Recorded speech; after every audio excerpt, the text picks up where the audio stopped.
Yo, what's going on, my people? It's your boy CTG, and I'm back with a special UFC 5 video. Because in today's video, we're going to be going over the patch notes for the patch that is going to be dropping tomorrow at 12 p.m. Eastern time. So if you guys are in the Central time zone, it's going to be 11, Mountain time zone 10, and Pacific time zone 9 o'clock in the morning. So without further ado, let's go ahead and get into it. So I'm only going to be going over ones that I feel like are important. So the first one is super important because it affects gameplay, right? So that is they improve the speed and evasive properties of ducking. They put this should reduce the occurrences of strikes unnaturally tracking opponents as they're ducking. And if you guys have been in my streams or you guys watch my content frequently, you guys do know I have complained about this a lot. I have because I'll duck underneath a straight and I will have timed it out as perfectly as I can, and I'll still get hit by a strike. And it's absolutely atrocious that this has been happening. So I'm glad that they addressed this. I'm glad that they listened to the community because a lot of people have been saying this, not just myself. So glad to see that they did fix that. The next two right here are more of glitches that have been happening where you get stuck in the T positions, or you get camera flipped and you're not able to move and it kind of launches you every which way. But this one right here I feel like is super important as well, and that is that they increase the influence of the ground striking attribute on postured ground and pound damage, especially for elbows. So they increase the damage for postured ground and pound and rewards fighters who specialize in it. At a max attribute, the change should lead to a buff of 10% for punches and 23% for elbows, which are riskier. And it says time to smeesh. Now, this is very important for those of you guys that are grapplers, that like to grapple, especially using somebody like Khamzat, Khabib. I don't know too much about Colby Covington, but guys like Kamaru Usman, guys that specialize in ground and pound, this buff is going to be for you guys. It's going to allow those guys that have perks that are used for ground and pound to really be more prevalent and make more of a difference in a fight. The punches are going to be buffed to 10% and the elbows are going to be buffed to 23%. So if you are somebody that's using Khamzat and that is using ground and pound, those elbows are really going to hurt, ladies and gentlemen. They are. So use them. I don't see a lot of people using elbows as much as they should. Definitely using elbows when you're ground and pounding now after this patch is going to be super important if you're using a ground and pound or a guy that specializes, a fighter that specializes in ground and pound. So the next one that they have is super important as well, which is they remove the effect of negative grapple advantage in the ground game.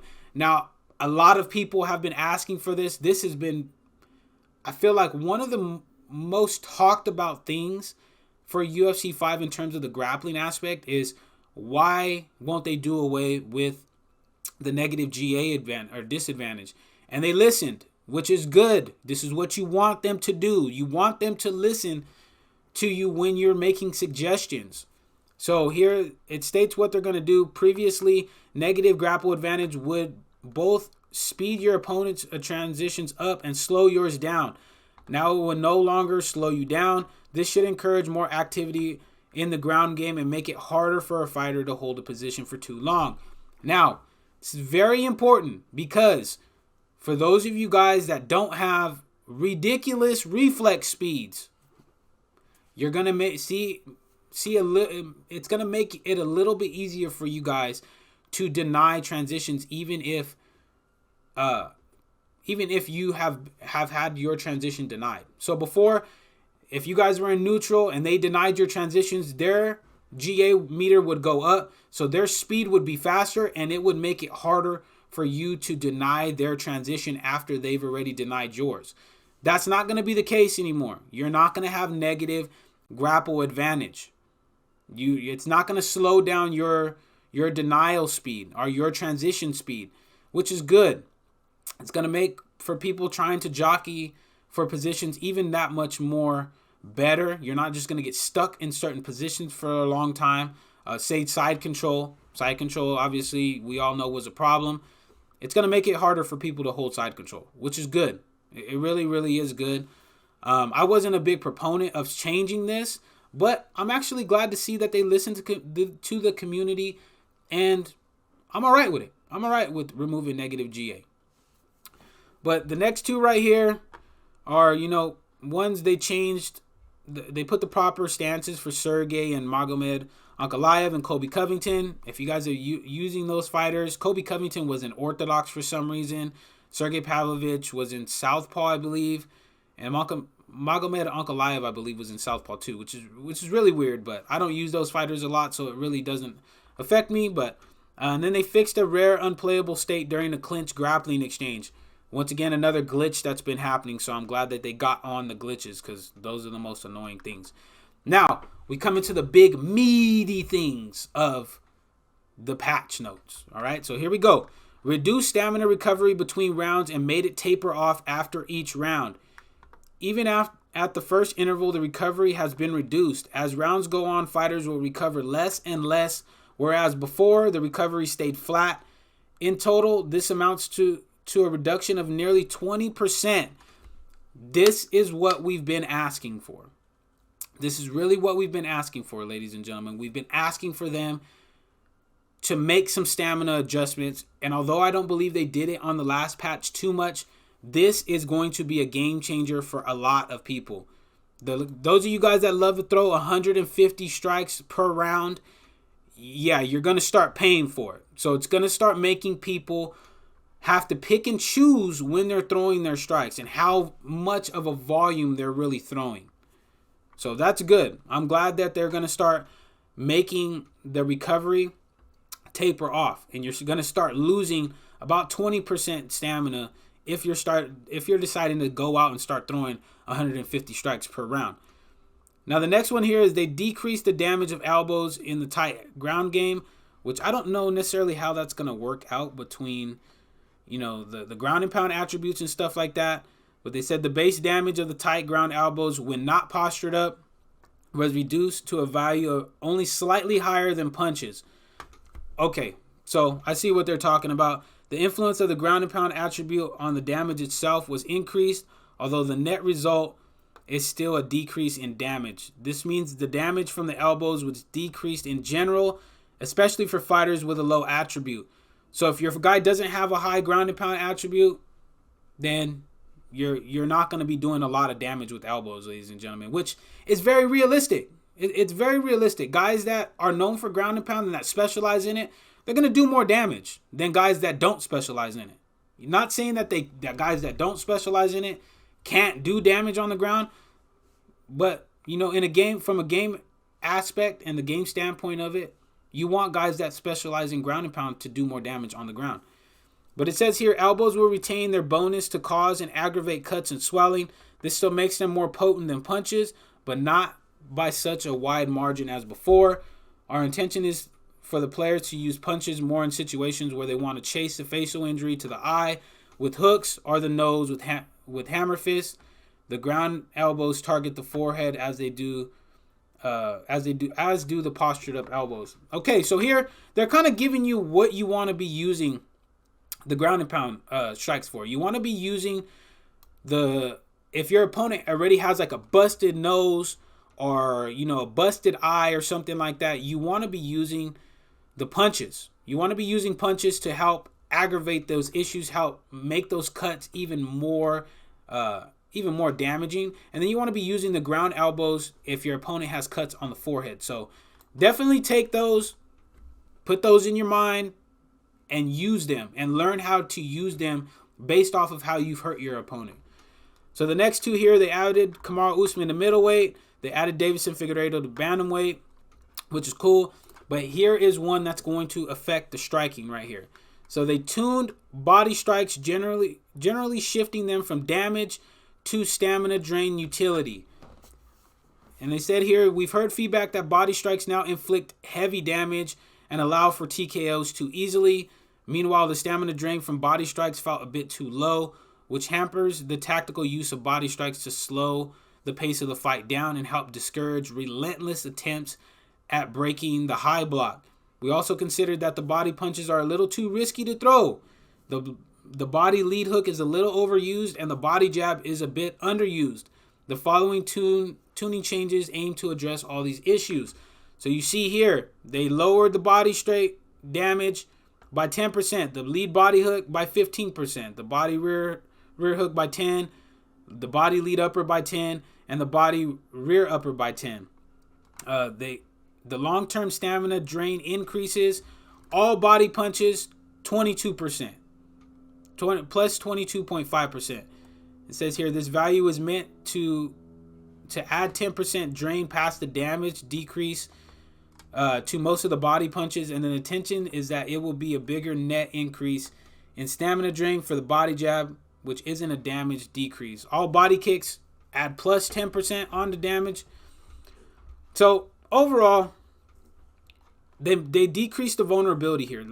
Before I get into the meat and basically the overview of this, they decreased the vulnerability on body punches by 15%. General vulnerability anywhere but the chin of a body jab is minus 33%. So the body jab got decreased more specifically on anywhere other than the chin by 33%. So basically, I know that's a lot to take in. It's a lot to take in.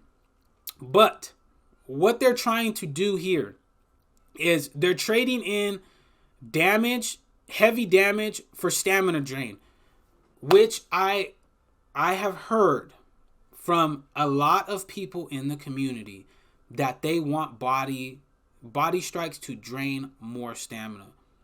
And that's exactly what it's going to do. It might be harder for you to get body TKOs now, which in itself could cause a little bit of issues and a little bit of gripe from the community. But it is going to decrease your opponent's stamina that much more quickly, adding on to the stamina changes that they've already done. So if your opponent is throwing 150 strikes, they're going to lose a lot of stamina already, just straight off the rip from throwing so many strikes. But then on top of that, if you are working their body, it's going to damage their body, their stamina that much more quicker. So they have set the community up to stop these heavy aggressive fighters. You know, the ones that come out and just bombard you with punches. And that really just don't care about the stamina. Now it's going to be, you have to pay attention to your stamina, how much strikes you're throwing, what strikes you're actually eating in terms of damage, and how much volume you're actually outputting, which is very realistic. And I like that they went in and made these changes. This is going to be game changing. You are going to see a lot of people that are good, that are quote unquote good players right now, struggling once this patch drops, because you're not going to be able to throw 150 strikes with Conor McGregor anymore. You're not. Especially if somebody starts to work that body on you, you're not going to be able to do that. The stamina is going to start decreasing faster than ever, and then if they start working your body, by the third round, your stamina most likely is going to be shot to a point where now all you can do is fight defensive and be a counterpuncher. So I really, really like what they're doing. I really appreciate that they've went in and made such big adjustments to the stamina, because it was a really, really big issue. And then right here they fixed some HUD displays for the submissions and stuff like that. But that's very just visual things. So that's it for the patch notes here, ladies and gentlemen. Let me know in the comment section, what do you guys think about the patch notes? If you've seen them, let me know what you think. Do you guys think that they're going to change the game? Is it going to make the game much more enjoyable to play? How do you guys think this is going to affect the community itself? Is it going to make it better? Is it going to make the game more realistic for you guys? Just anything like that. I want to hear everybody's opinions on what they think about this new patch. Me, myself, I think it's going to be great. I really, really think that this is going to be a push in the right direction that we needed for UFC 5. So I'm really happy that they listened to a lot of the community on what we wanted to see changed. And I really appreciate them for that, because not a lot of gaming communities do that. You know what I'm saying? So, but like I said, leave a comment in the comment section. Let me know what you guys think of the patch. I'm going to be live tomorrow after the patch drops tomorrow night. So you will see me grinding ranked on this new patch, and I can give you guys more of a feel on what I feel the best kind of gameplay strategy is going to be for this new patch. But until then, guys, take it easy. Be safe. If you guys are new to the channel, make sure to slap that subscribe button as well as slap that like button. I do post UFC content on this channel daily. But until next time, guys, take it easy. Be safe. Enjoy the rest of your guys' day, afternoon, evening, depending on where you guys are watching this from. And I will see you guys in the next video.